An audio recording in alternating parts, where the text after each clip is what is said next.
अनाथ बेटा। रूपा और शेखर सरिता विहार में रहते हैं। वो अपनी जिंदगी में बेहद खुश होते हैं। दोनों का शौर्य नाम का एक बेटा भी होता है, जिस पर दोनों ही अपनी जान छिड़कते हैं। शेखर, अब तो आप शौर्य को अपनी गोद से नीचे उतार दीजिए, उसके सोने का टाइम हो रहा है। नहीं रूपा, इसे मेरे पास ही रहने दो प्लीज। मैं थोड़ी देर में इसे बिस्तर में सुला दूंगा। लेकिन कल सुबह आपकी ऑफिस में मीटिंग भी तो है ना, और इसके लिए आपको कल जल्दी भी तो निकलना होगा। जाइए, आप भी जाकर सो जाइए। क्या यार, अभी तो मेरी गोद में आया था मेरा बेटा और तुम उसे लेकर जा रही हो। बाद में कर लेना अपने बेटे से प्यार, अभी जाकर सो जाइए। रूपा शेखर से शौर्य को ले रही होती है कि तभी शौर्य रोने लगता है। शौर्य को रोता देखकर रूपा उसे फिर से शेखर को थमा देती है। आपका बेटा ना एक नंबर का नौटंकी है, बिल्कुल आप पर गया है वो। साफ बोलो ना, तुम्हें जलन होती है हम दोनों बाप बेटे का प्यार देखकर। पहले बड़ा तो होने दो तुम शौर्य को, फिर देखना वो सबसे ज्यादा मुझे ही प्यार करेगा। देखते हैं। ऐसे ही दिन बीतते चले जाते हैं और एक दिन कैंसर की बीमारी के चलते रूपा की मौत हो जाती है। अब शौर्य 3 साल का हो चुका होता है, जिसके कारण उसकी दादी शेखर पर दूसरी शादी का दबाव बनाने लगती है। शेखर, शौर्य अभी बहुत छोटा है और उसे इस समय एक माँ के प्यार की बहुत जरूरत है। माँ, मुझे दूसरी शादी नहीं करनी। क्या पता जो दूसरी औरत आएगी वो मेरे बेटे को एक माँ का प्यार दे या ना दे। तो रूपा की छोटी बहन वैशाली से ही शादी क्यों नहीं कर लेता? वो तो शौर्य को एक माँ का प्यार पूरा दे सकती है ना। मैंने कहा ना माँ, मुझे दूसरी शादी नहीं करनी, और अपनी ही पत्नी के बहन से तो हरगिज नहीं। ऊपर से अगर रूपा देख रही होगी तो वो क्या सोचेगी? अपने लिए ना सही, लेकिन तुझे शौर्य के लिए तो शादी करनी ही पड़ेगी ना बेटा। शेखर कुछ कहता उससे पहले ही अंजुमन उसे रूपा की कसम दे देती है, जिसके आगे मजबूर होकर शेखर शादी के लिए हामी भर देता है। देखो वैशाली, मैंने तुमसे शादी सिर्फ अपने बच्चे के लिए की है। मैं चाहता हूँ कि तुम उसे एक माँ का भरपूर प्यार दो। शौर्य, आपके साथ साथ मेरा भी कुछ लगता है। अगर आप मुझसे शादी नहीं भी करते तब भी मेरा प्यार शौर्य के लिए कभी कम या ज्यादा नहीं होता। शादी के कुछ दिनों बाद ही शेखर की माँ की भी मौत हो जाती है। वैशाली शौर्य को एक माँ से भी बढ़कर प्यार देती है। शौर्य को लेकर वैशाली का यूं निस्वार्थ प्यार देखकर शेखर को भी उससे प्यार हो जाता है और कुछ सालों बाद शेखर और वैशाली का भी लड़का हो जाता है। लेकिन इसके बाद वैशाली का शौर्य को लेकर बर्ताव बदलने लगता है। वैशाली, मैं देख रहा हूँ तुम आजकल शौर्य का जरा भी ध्यान नहीं रख रही हो। मुझे पता नहीं था कि आदित्य के होने के बाद तुम इतना बदल जाओगी। आदित्य मेरा अपना सगा खून है और शौर्य दीदी का, फिर मैं दोनों में अंतर कैसे नहीं करूं? माँ भले ही दोनों की अलग अलग है, लेकिन पिता तो एक है ना। अगर मुझे पहले पता होता कि तुम इतनी जल्दी बदल जाओगी तो मैं कभी तुमसे शादी ही नहीं करता। हाँ, तो किसने कहा था आपसे मुझसे शादी करने के लिए? मैं थोड़ी ना आई थी आपके पास, आपकी माँ ही आई थी मेरे घर आपका रिश्ता लेकर। वैशाली, मुझे तुमसे ऐसी उम्मीद नहीं थी। गुस्से में शेखर अपना पैर पटकता हुआ शौर्य को वहाँ से लेकर चला जाता है। पापा, मम्मा मुझसे प्यार क्यों नहीं करती? क्या मैं उनका सगा बेटा नहीं हूँ इसलिए मुझसे प्यार नहीं करती? मम्मा नहीं करती तो क्या हुआ बेटा, पापा तो करते हैं ना आपसे प्यार। कुछ दिनों के बाद, आज तुझे खाना पीना कुछ नहीं मिलेगा, चल चुपचाप से अपने रूम में जाकर सो जा। माँ, अब भाई को खाना क्यों नहीं दे रही हो? बेटा तू आराम से खाना खा, इस नालायक की चिंता मत कर। एक दिन खाना नहीं खाएगा तो मर नहीं जाएगा ये। अगर भैया नहीं खाएंगे तो मैं भी नहीं खाऊंगा। तू अपने भाई का भक्त क्यों बन रहा है? ये तेरा सौतेला भाई है, सगा नहीं जो तू लक्ष्मण बन रहा है। माँ, आपको इतना भी नहीं मालूम, श्री राम और लक्ष्मण सगे भाई नहीं थे।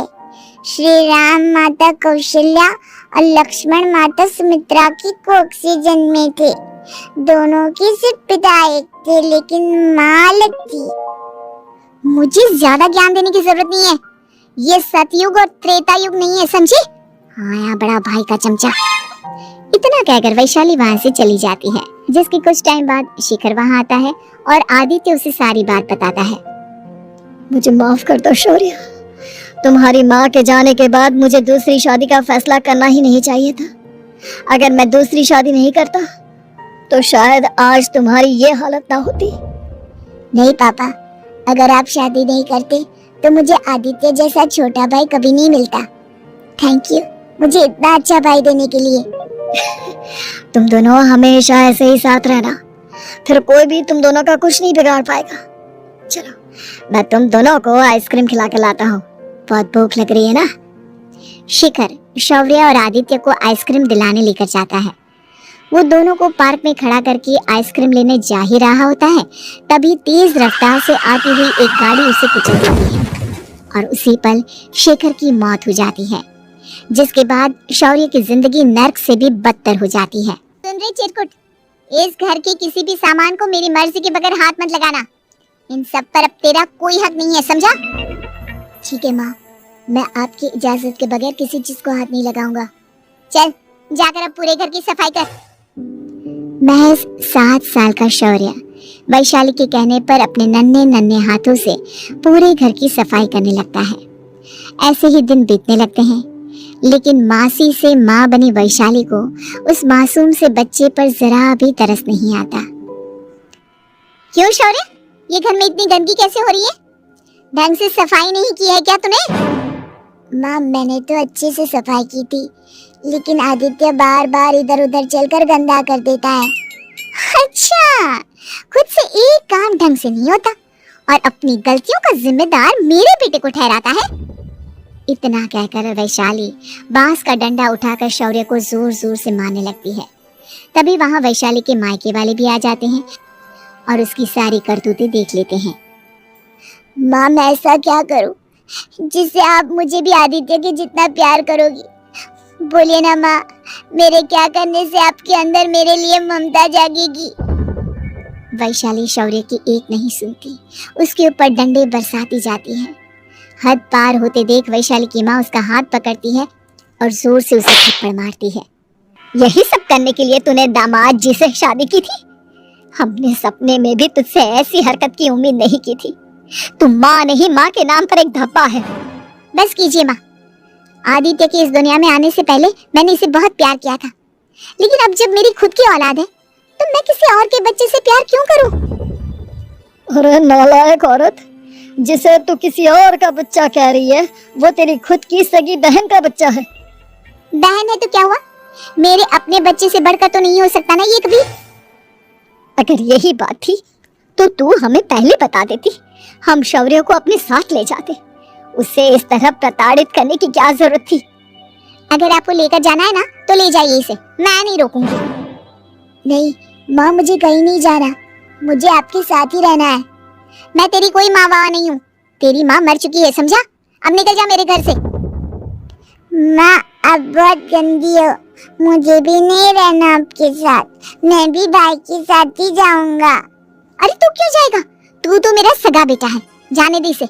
हम यहाँ ऐश से रहेंगे, तुम्हारे पापा बहुत सारी जमीन जायदाद छोड़ गए हैं तुम्हारे लिए। नहीं माँ, मुझे भाई के साथ जाना है। आप अच्छी नहीं हो, आप बहुत बुरी हो, आप भाई को बहुत परेशान करती हो। देख वैशाली, तुझसे ज्यादा समझ तो इस मासूम बच्चे में है। ये तेरे बुरे कर्मों का ही नतीजा है, जो आज तेरी सगी औलाद खुद से तुझे ठुकरा रही है। आदित्य, तुझे इस शौर्य ने भड़काया है ना मेरे खिलाफ? नहीं माँ, मुझे किसी ने भड़काया नहीं, पर मैं सब देखता हूँ, सब समझता हूँ। भाई बहुत अच्छा है, वो आपकी जैसा नहीं है। चलिए नानी। इतना कहकर वैशाली के मायके वाले आदित्य और शौर्य को अपने साथ ले जाते हैं और इस तरह वैशाली बड़े से घर में अकेली पड़ जाती है। 2 बेटों के होते हुए भी आज उसे माँ कहकर बुलाने वाला कोई नहीं होता।